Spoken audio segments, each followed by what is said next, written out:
My wife publicly accused me of cheating. But she didn't know the camera was recording everything. I know what you did. Her voice cut through the entire restaurant. Everything stopped. Forks froze in the air. Conversations died instantly. I looked up slowly. What? She was standing right next to our table, shaking, eyes red, phone in her hand. I saw the messages. For a second, I didn't even understand what she meant. Then she slammed the phone on the table. Explain this. I looked down. A chat thread, a woman's name, messages I had never seen before in my life. My stomach dropped because I realized something worse than being accused. I had no idea who this person even was. My name is Daniel Carter. I'm 33 years old, and 10 minutes ago, I thought I had a perfect marriage until my wife decided to destroy it in public. This isn't what it looks like, I said quietly. She laughed. It's always not what it looks like. Her voice got louder. So what is it then? Huh? You cheating on me while I sit at home trusting you? People around us were now fully watching. Someone was recording. Of course they were. I could feel it. This wasn't a private argument anymore. This was entertainment. I slowly put my napkin down. I don't know who that is, I said. That was the truth, but truth doesn't matter when the story is already decided. Her eyes filled with anger. Don't lie to me. I'm not lying. She shook her head like she was done listening. You disgust me. Silence. That word hit harder than anything else. I stood up slowly. No shouting. No excuses. No fight. Okay, I said, and I walked out of the restaurant. But she didn't know one thing. That night, there was a security camera in our living room, and it had recorded everything, even the part I hadn't seen yet. I didn't go home that night. I sat in my car for almost an hour, staring at nothing. My phone kept vibrating. Calls, messages, her friends, my friends, but I didn't answer any of them because I already knew how this story looked from the outside. Cheating husband gets caught. Simple, clean, wrong, but believable. And that's the problem. Once people believe a version of you, they stop caring about the truth. At 1:14 a.m., I finally drove home. The house was dark, too quiet. I stepped inside slowly. Claire? No answer, only the sound of the fridge humming on the kitchen counter. My wedding ring, next to a folded note. I didn't open it right away. I just stared at it because I knew what it meant. She wasn't just angry, she was done. I picked up the note. I can't look at you right now. Don't follow me. That was it. No questions. No discussion. Just an ending, or at least what she thought was an ending. I walked into the living room, and that's when I saw it. The camera, small, black, sitting on top of the bookshelf, blinking red light, recording. We installed it 2 months ago, after a break-in in the neighborhood. Claire insisted we keep it on just in case. I remember laughing at the time. Nothing ever happens here, I said. She said, exactly. That's why we need it. I stood there for a moment, then I pressed play on my phone. Live feed history. Yesterday evening, 5:42 p.m. The video started. Claire is in the living room, phone in hand, pacing. She looks nervous, not angry, nervous. She opens her messages, scrolls, stops, zooms in. Her face changes, like she just found something she didn't expect. She whispers, "No way." Then she takes a screenshot. My heart slowed. Something was wrong here. This wasn't what I expected. I kept watching. 6:03 p.m. Claire is talking to someone on the phone. I need you to check something for me. Pause. Yes, right now. Her voice is shaking, not confident, not furious, afraid. 6:27 p.m. She's sitting on the couch, now staring at the same phone. Her hands are trembling, and then she says something that doesn't match anything from the restaurant. If I'm wrong, I've already ruined everything. I froze. Ruined everything? About what? 6:41 p.m. She suddenly stands up, grabs her keys, and before leaving the house, she looks directly at the camera for half a second, like she knows it's there, like she wants it to remember her face. Then she whispers, "I hope I'm wrong," and she leaves. The video ended. I sat there in silence because nothing about this made sense anymore. This wasn't jealousy. This wasn't rage. This was fear, and whatever she thought she saw in those messages, It wasn't just cheating. It was something else, something she was terrified of being true. I rewound the footage again and again, trying to find the moment everything changed. Then I saw it. 6:12 p.m. Claire zooms in on one specific message. Her breathing changes. She whispers something under her breath. I turned the volume all the way up. This can't be real. She opens another app, not messages, banking, my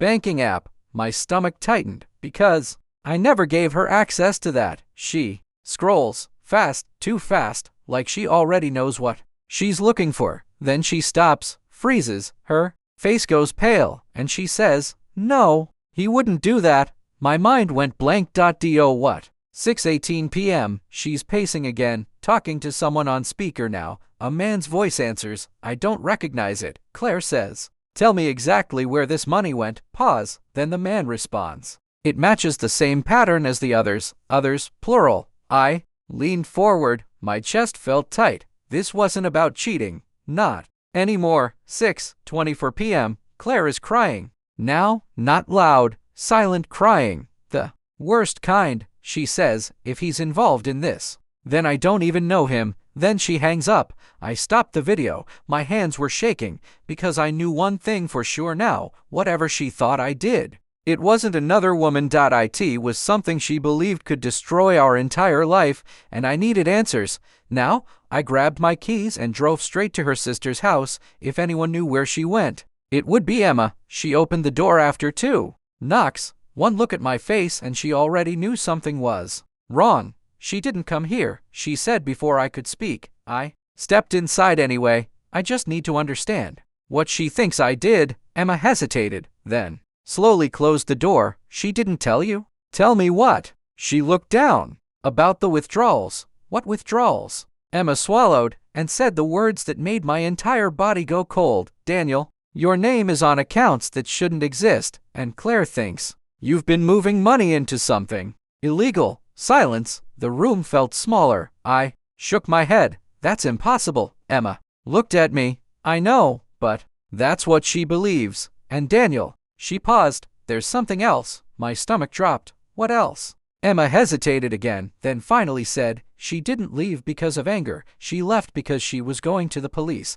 I didn't breathe for a few seconds. Police? I repeated. Emma nodded slowly. She said if she stayed in the house tonight, she wouldn't be able to think clearly. She wanted to gather evidence first. Evidence. That word hit harder than anything else, because it meant she didn't see me as her husband anymore. She saw me as a suspect. I left Emma's house and drove without thinking. Not to the police station, not to Claire, but back home. To the camera, because whatever this was, it started there. When I got back, the house was still empty. Same silence, same blinking red light. I pulled up the footage again. This time, I didn't look for emotions. I looked for facts. Fast forward. 5:58 p.m. Claire is on the phone. Same call. Same tension. But I noticed something I missed before. A name on her screen. Detective Harris. My stomach dropped. She wasn't guessing. She was already talking to police. 6:05 p.m. She opens a folder on the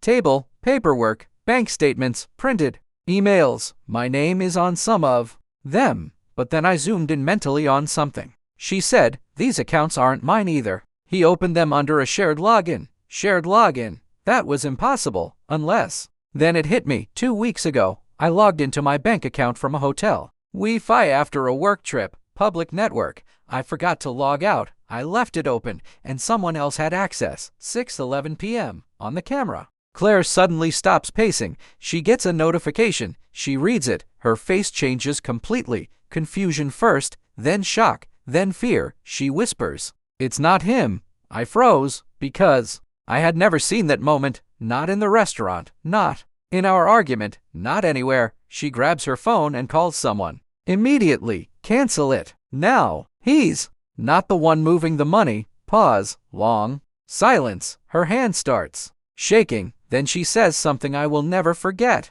We're dealing with a breach, not a betrayal. I leaned back. Everything shifted. There was no affair. No secret life. No hidden double identity. Just one mistake, one security vulnerability, and a misunderstanding. That spiraled out of control. At 7:42 p.m. Claire comes back home. She stands in the doorway, sees the ring on the counter, the note, and the empty house. Her knees almost give out, and then she sees me standing in the living room, watching the same footage. We stare at each other for a long time. No shouting. No anger, just exhaustion. Finally, she speaks. I thought I was protecting us. I shake my head. No, you were protecting an idea. She starts crying. I was wrong. Yes, I say quietly, but you were also scared. Silence. Then she asks the question that matters. Do you still trust me? I look at the camera. Everything it recorded. Everything it almost destroyed. And I answer honestly, I don't know yet. A pause. Then I add, but I know one thing. I was never your enemy. She nods, crying. I know. We sat down that night, not as enemies, not as victims, but as two people who almost let fear destroy something real. The next morning, we contacted the bank, filed reports, locked everything down, cleared the misunderstanding. It wasn't quick. It wasn't easy, but it was real. And the camera? We didn't take it down. We kept it, not as a reminder of suspicion, but as a reminder of how easily a story can become a lie when you only see half of it. Because sometimes the most dangerous thing in a relationship isn't betrayal, it's assumption. And once that takes over, even love starts to look like evidence against you. The end.